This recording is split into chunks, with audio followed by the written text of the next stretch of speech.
Trevor is a divorced man living alone in a small house in Hertfordshire.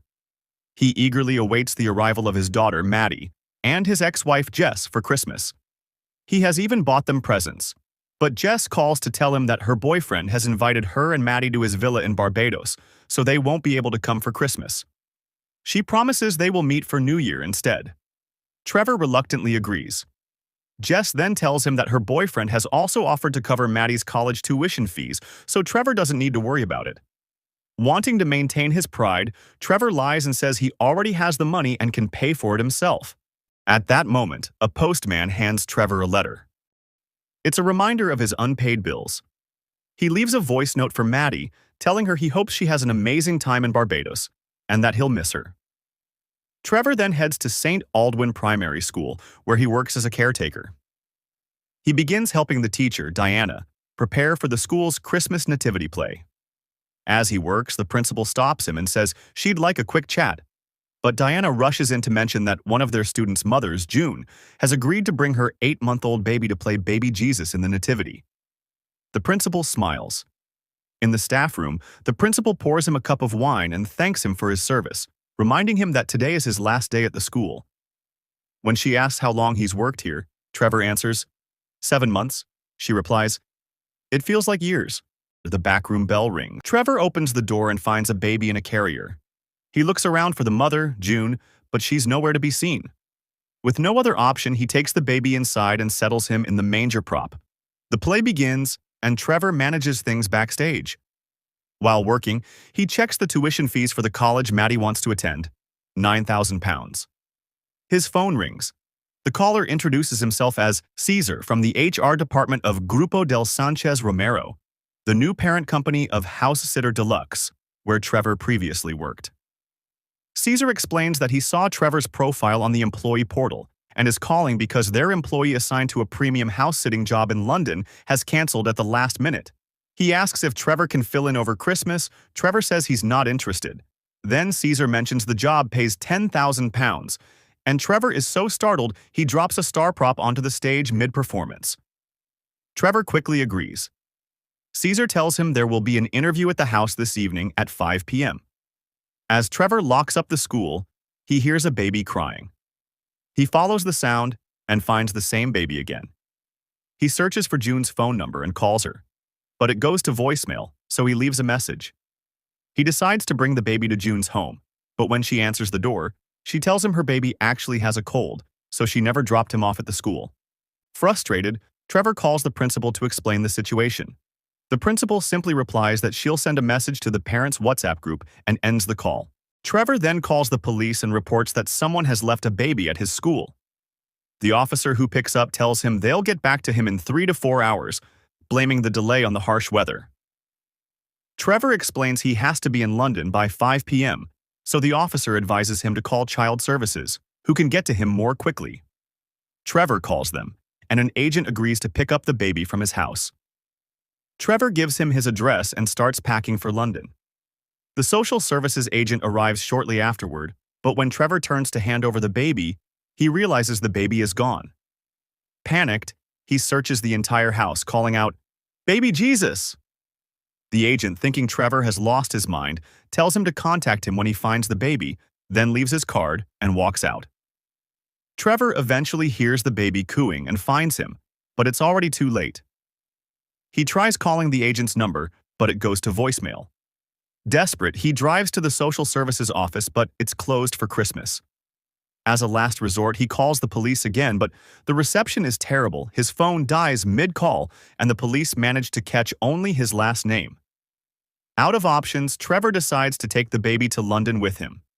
He finally arrives at the house-sitting location. He rings the intercom and quickly hides the baby. Trevor introduces himself. The woman on the speaker tells him she'll be right down. Before she comes down, he slips the baby into his backpack.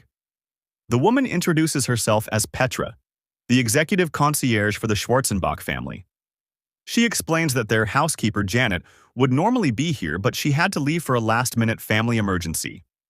Trevor nods and slowly walks backwards so Petra won't see the baby hidden in his bag.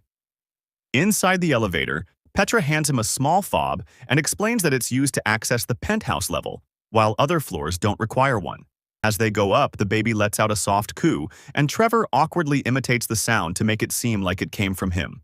When they reach the penthouse, Petra explains that this is the London residence of the Schwarzenbach family, who haven't spent Christmas here in nearly 10 years.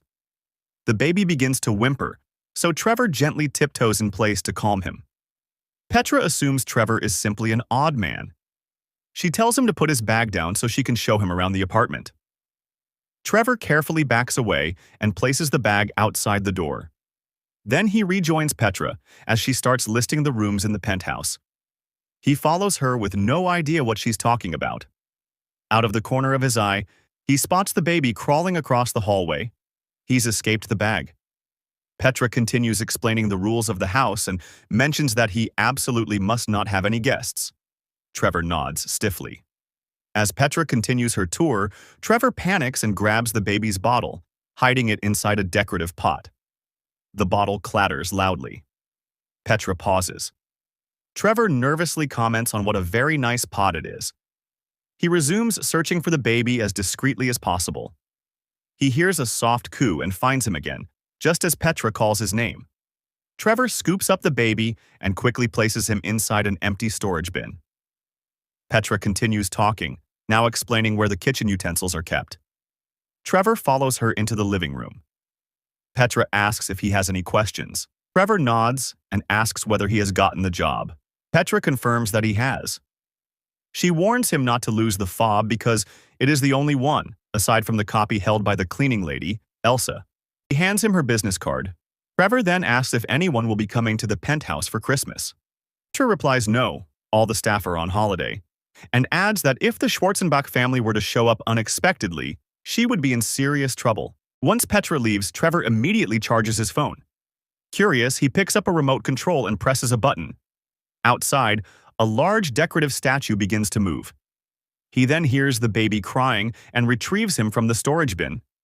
His phone starts ringing again, so he hands the baby a random object to play with while he answers. It's the Hertfordshire police. Trevor explains that he is currently in London. The officer says that London is outside their jurisdiction and that they will inform the Metropolitan Police. Trevor removes the baby from his makeshift hiding spot and is hit with a terrible smell. Realizing the baby needs a nappy change, he searches the penthouse for something he can use. In the master bedroom, he finds a collection of silk scarves and decides to improvise a diaper using those and some clips he finds in a drawer. The baby then grows fussy again. He's hungry. Trevor retrieves the bottle he hid in the pot and feeds him, but the baby finishes it quickly. With no other supplies, Trevor heads to a nearby supermarket and grabs a selection of baby food and milk. As he leaves, his phone rings. The caller identifies herself as Georgia from Westminster Social Services, explains that the police forwarded Trevor's report. Trevor asks what time she'll be coming to collect the baby. Georgia replies, "Tomorrow. We're extremely busy at the moment." Trevor sighs, disappointed. He returns to the penthouse, and Trevor tries feeding the baby, but the child isn't interested. Then Trevor smells a foul odor. Time for another nappy change. The baby yawns. So Trevor settles him to sleep, then lies down himself. Around midnight, the baby begins crying again. Trevor tries rocking him, patting him, humming. Nothing works. After a long stretch of wailing, the baby finally burps and gives Trevor a big smile. Trevor gently places him back in the basket, but the moment he steps away, the baby starts crying again. Desperate, Trevor uses a wine cork as a makeshift pacifier.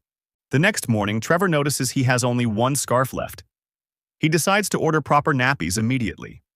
A few minutes later, the delivery man arrives. Trevor fumbles with the intercom, unable to figure it out, and the delivery man leaves. Trevor rushes down in the lift and catches him outside, explaining that he is the one who placed the order. After collecting the nappies, Trevor steps back into the elevator, only to realize he left the fob upstairs. Meanwhile, the baby, still inside the penthouse, begins climbing the stairs. Panicking, Trevor goes to the main desk and pulls out the employee record books for the building. He searches until he finds the name Elsa, the cleaner, who also has a fob. Trevor reaches into his pocket to call her, but his phone is in the penthouse. At that moment, a resident enters the lobby. Trevor introduces himself, explaining he's house-sitting for the Schwarzenbach family. The man barely reacts. Trevor then asks if he could borrow his phone for an emergency call. Reluctantly, the man hands it over. Trevor phones Elsa and explains the situation. Elsa says she'll need Petra's permission first, and if Petra approves, she'll bring the fob. Trevor agrees. Trevor returns the phone to the resident and tells him he is waiting for a callback. With a sigh, the man tells Trevor he might as well come upstairs and wait in his apartment. He introduces himself as Lionel. Trevor waits anxiously for the phone to ring. Lionel tells him he dislikes Mr. Schwarzenbach. 3 years ago, he bought the entire building, and ever since, he's been forcing the long-term residents out. Tomorrow will be Lionel's last day in the building. After what feels like an hour, Elsa finally calls to say Petra approved it, and she's on her way. Meanwhile, Georgia from Social Services arrives at the penthouse door and calls Trevor, but he doesn't answer. She leaves, asking him to call back when he's available. Inside, the baby has climbed all the way to the top of the staircase. 30 minutes later, Elsa arrives and unlocks the penthouse level for Trevor. Just as the elevator doors begin to close, Trevor notices the pack of nappies lying outside. He wedges his shoe into the door to stop it and quickly grabs the nappies, just as the door crushes his shoe and snaps shut. He runs outside to find Elsa again, then finally manages to get back into the penthouse. As he steps inside, the baby suddenly shoots out of the laundry chute, and Trevor catches him just in time. That night, Trevor leaves Georgia a voicemail apologizing for missing her earlier call and asking when she'll be available to pick up the baby. Just as he's about to fall asleep, his phone rings. It's Maddie. Trevor asks if she's calling from Barbados, but she explains their flight was delayed. She tells him she misses him. Trevor tells her he misses her too. Later that night, Trevor hears a strange noise downstairs and goes to investigate. He finds a couple rummaging through the kitchen. Trevor asks how they got in. The woman explains that they found a fob in the basement. She admits they have been living down there ever since their apartment was repossessed and only came up to get some food. As they begin to leave, Trevor stops them and admits he also has a baby with him. A baby that isn't his. He hands them some of the baby food he bought. The next morning, Trevor wakes to the baby crying. As he feeds him, he receives a call from Georgia, who tells him she'll be able to collect the baby that afternoon. Trevor then notices his missing shoe, so he improvises by wearing a plastic bag on one foot. While taking a stroll with the baby, he passes a group of mothers and greets them. They immediately fawn over the baby and ask how old he is. Trevor hesitates, then blurts out, 3 months. One woman raises an eyebrow. He's huge for 3 months. Trevor replies, you should see his mother. After an awkward silence, he quickly walks away. Suddenly, Trevor spots his actual shoe lying in the middle of the street. Grateful for his luck, he hurries over and slips it on, only for a dog to clamp down on it and refuse to let go. Trevor throws a stick to distract the dog, but it doesn't work. Finally, in desperation, Trevor takes off his remaining shoe and tosses it. As it turns out, the dog belongs to one of the building's residents. Later, the couple from the basement visit the penthouse to thank Trevor for sharing the baby food the night before. As a gesture of gratitude, they gift him a small knitted hat for his baby. They explain that they need to leave for a housing office interview, and if everything goes well, they might finally get a house. Trevor offers to watch their baby while they're gone, and they gratefully accept. Trevor takes care of both babies. After feeding them, he settles each one into a separate basket. An hour later, Georgia arrives at the penthouse. Trevor grabs a basket and hands her the baby. Georgia takes a picture for the records and asks him to sign a form. After escorting Georgia out, Trevor sees the couple return, hopeful and excited. They believe they'll soon have a home. Trevor hands their baby back to them, but they look at him in horror and say, "That's not our baby." Trevor panics and bolts downstairs to catch Georgia. Luckily, she hasn't left and is arguing with a police officer about a parking ticket. Trevor calls out to her repeatedly, but she doesn't hear him. In desperation, he grabs the baby from her car and asks the officer to tell Georgia to wait while he retrieves the right baby. Trevor rushes back upstairs but loses his fob along the way. Then he remembers. The couple gave him a spare copy earlier. He returns their real baby to them. They ask where he sent their child. Trevor, breathless, admits, "I tried to give him to social services." He races back to the parking area, but Georgia has already driven off. He calls her, but the call goes to voicemail. Then another call comes in. It's Petra. In a panic, she tells him the Schwarzenbachs are coming to London for Christmas. She explains that she's currently in Thailand but managed to reach Janet, the housekeeper who lives nearby, and has agreed to handle the preparations. Petra informs Trevor that once Janet arrives, he is dismissed, with full pay. Minutes later, Trevor receives a call from Janet. She confesses that she is actually in Scotland on vacation and lied to Petra. She promises she will catch a train and be there tonight. She also asks Trevor for a favor. There's a credit card in the kitchen office drawer, and she needs him to start shopping for Christmas supplies. Meanwhile, Georgia realizes the baby she collected is missing. Horrified, she immediately calls the police to report the situation. At the supermarket, Trevor loads his cart with various foods, condiments, and treats for the massive Christmas feast he's now responsible for preparing. About an hour later, Trevor finishes his shopping. He tries calling Georgia again, but she still doesn't pick up. He heads down to the basement and gives the couple some chocolate and a bottle of wine as a Christmas gesture. They thank him warmly. Then Trevor notices his missing shoe sitting on a counter. Delighted, he slips it on, only for the same dog to spot the shoe and run straight into the elevator after it. Trevor tells the woman he'll return the dog soon, but when he reaches the ground floor, the woman is gone. He writes his phone number on a piece of paper and tapes it beside the elevator. Trevor takes the dog with him back to the penthouse, but the dog immediately begins causing chaos.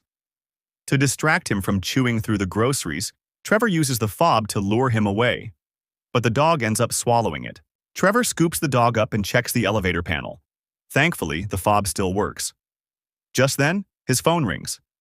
It's Janet, explaining that all the trains were fully booked, so she bought a ticket on an overnight sleeper. She asks him for another favor, to decorate the Christmas tree. She tells him she'll arrange for someone to deliver it, thanks him, and hangs up. Next, Trevor receives a call from the dog's owner, who introduces herself as Annabelle.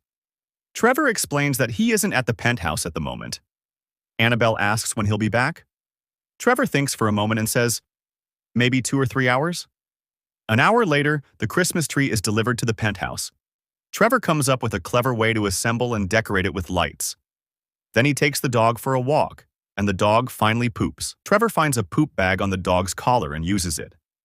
When the elevator doors open, Annabelle is waiting. She smiles at her dog and asks, "Did you do your business?" Trevor shows her the bag. She thanks him. She asks if he's heading up. Trevor nods and presses the penthouse button using the poop bag. Then Annabelle gets off at her floor. The next morning, Janet calls again.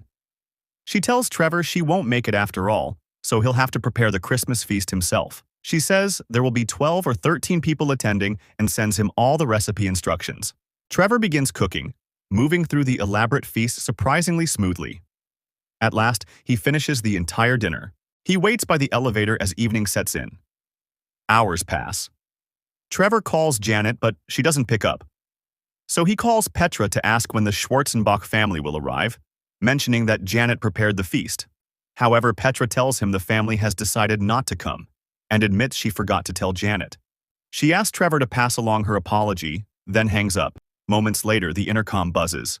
It's the police, asking if he has a missing baby, since the child was last seen in his possession. Trevor says yes and brings the baby downstairs.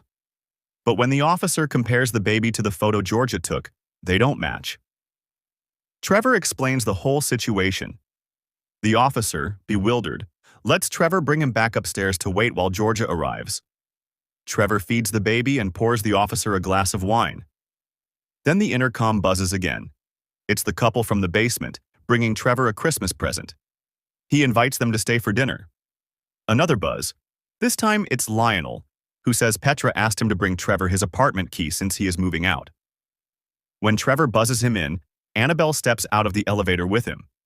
Apparently, she was on her way to the 3rd floor when Trevor buzzed Lionel up. Trevor invites Lionel and Annabelle to stay for dinner as well. Then Trevor's phone rings. It's Jess. She tells him they missed their connecting flight because of the earlier delay. Trevor tells her and Maddie to come to the penthouse. He even buzzes Georgia as well. The penthouse soon fills with a lively Christmas atmosphere. Guests filter in, laughter echoes through the rooms, and the table glows with the feast Trevor has prepared. Eventually, Jess and Maddie arrive at the penthouse, amazed by the sight. Everyone gathers around the table and sits down for dinner. Moments later, the police officer raises his glass and gives a Christmas toast to Trevor and to the baby who, in a strange way, brought them all together. But suddenly they notice the baby is missing. A frantic search breaks out. Finally, they find him in the manger display, lying peacefully beneath the baby Jesus decoration. Just then, the intercom buzzes. Trevor answers it and freezes. It's the Schwarzenbach family.